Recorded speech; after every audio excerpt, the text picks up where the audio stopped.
It's not controlling to check your phone. My therapist says it's trust issues.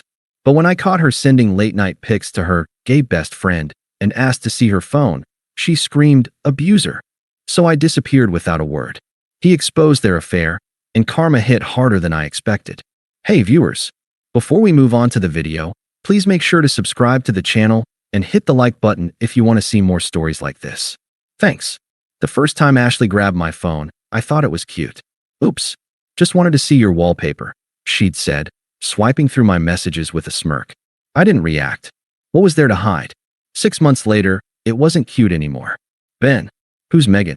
Ashley held up my phone, her thumb hovering over a text from my cousin. "The one whose wedding I'd RSVP'd to last week." "You know Megan." "My cousin," I said, reaching for the phone. She pulled it back. "Last name. Ashley. Come on. Trust issues, babe." She shrugged, scrolling. "My therapist says I need to feel secure in relationships." "You wouldn't deny me healing, right?" I exhaled. "No, of course not." That's how it started. By month 10, the rules were set in stone. Her phone was sacred. If I so much as glanced at it, she'd clutch it to her chest like I'd pulled a knife. Privacy is boundaries, Ben. Don't be toxic. Mine was an open book. She'd snatch it from my pocket while I showered, scrutinizing emails, Venmo transactions, even my Google Photos deleted folder. Any protest was triggering. The one time I asked why her trust issues meant I had no rights, she teared up. "After what my ex did to me, I can't believe you'd compare us." I stopped asking. Then came the night I caught her. We were watching a movie, her phone face up on the couch. A Snapchat notification lit up the screen. "Jake Peach, sent you something. Hope it inspires you," winking face. Ashley grabbed it so fast she elbowed me in the ribs. "Work stuff," she said, typing rapidly. I stared at her. "At 11 p.m.? He's my gay best friend," she scoffed, as if that explained everything. "We have a body positivity group chat."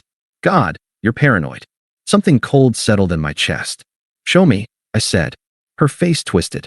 "Wow, after everything I've been through, you're monitoring me now." She stood up, phone clutched to her like a life raft. "My ex controlled me like this. Is that what you want?" I said nothing. She stormed out, slamming the bedroom door. I stayed on the couch. And for the first time, I wondered, what's she so afraid I'll see? I waited until Ashley left for work the next morning before I moved. Not out, not yet.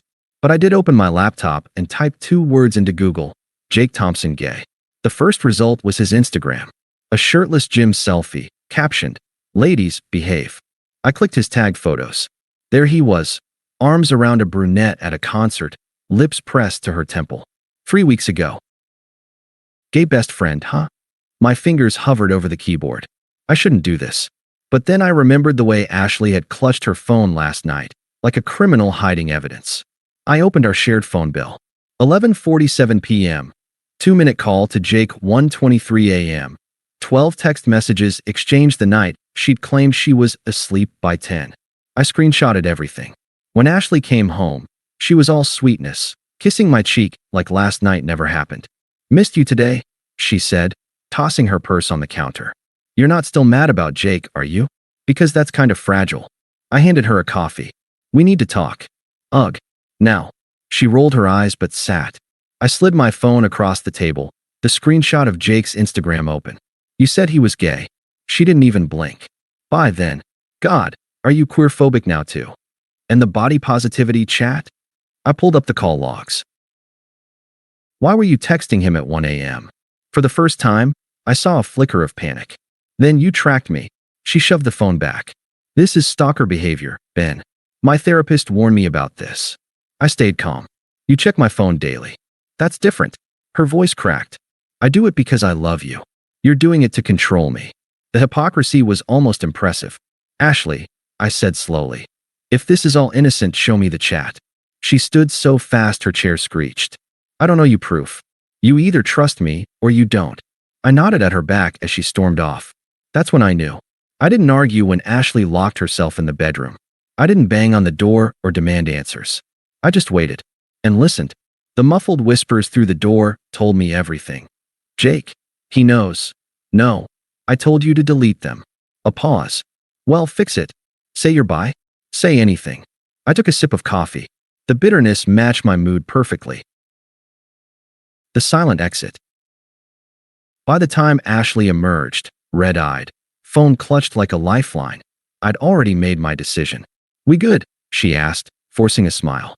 "Yep," I said. "All good." I didn't mention the call. Didn't ask about Jake. Just scrolled through my phone like nothing had happened.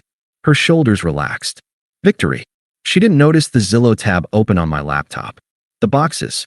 I waited until her girls' trip to Miami. "Self-care weekend," she'd crowed, tossing lingerie into a suitcase. "Don't miss me too much." "Wouldn't dream of it," I said. The second her Uber pulled away, I got to work. Clothes, donation bin, toiletries, trash, keys, left on the counter. The only thing I kept? The framed photo of us from her birthday. I put it in the box labeled Ashley's shit and left it by the door. The note. No long letter. No anger. Just 6 words on a post-it. "You were right. I do have trust issues." I stuck it to the box. Then I walked out, leaving the door unlocked behind me. The first missed call. It came at 2:17 a.m. I silenced my phone and went back to sleep. The unraveling begins. Ashley's first text arrived at 6:03 a.m., just as I was brewing coffee in my new apartment. "Ashley, where the fuck are my clothes?" I sipped my coffee. Didn't reply. By noon, her tone had shifted. "Ashley, Ben, this isn't funny. I have a gala next week. Where's my black dress?" I muted the conversation. The social media meltdown. By day 3, she'd moved to Instagram. First DMs, then vague posts. When someone shows you who they are, believe them. Broken heart, her friends flooded the comments. "OMG, did Ben cheat? Men are trash." I screenshot it all. Sent it to our old group chat with one caption. "Ask Jake about the gala dress." Then I left the chat. The dominoes fall. Jake folds first. When Ashley's best friend Rachel DM'd him, "Ben said you hooked up?" He panicked. His reply to her. "It was one time. She said they were open." Rachel posted the screenshots. The therapist's email. Ashley's counselor dropped her as a client after Rachel forwarded the drama. Misusing therapy to manipulate violates our ethics policy. The job blowback. Jake worked in HR. When the open relationship lie reached his boss, he was let go for misconduct. Ashley's office found out. Suddenly, her work wife, lunches stopped. The desperate pivot. Day 10, her texts turned frantic. "Ashley, Jake lied. I never." "Ashley, please. I'll go to couples therapy." "Ashley, you're really going to abandon me?" I blocked her number. Then she showed up at my office. She looked different. No perfect eyeliner. No practiced pout. Just smudged mascara and a shaking lower lip as she stood in my hallway, her knock still echoing. "Ben," she choked out. "We need to talk." I didn't step aside. She tried to push past me. "Jake ruined me. My friends, my job. You did that," I said. A beat of silence. "Then fine." She screamed it, fists clenched. "I fucked up. But you left. You were supposed to fight for me." I almost laughed. "Like you fought for my trust." I reached into my pocket. Held up my phone. The one she'd clawed through 100 times. "Want to check my messages? Make sure I'm not lying." Her breath hitched. I dropped my arm. "Didn't think so." She opened her mouth. To beg. To curse. I'll never know. But I closed the door before she could speak. The lock clicked. Through the wood, I heard one ragged sob. Then footsteps. Then nothing. Thanks for watching. Make sure to subscribe to the channel and hit the like button. What do you think about this story? Share it in the comments.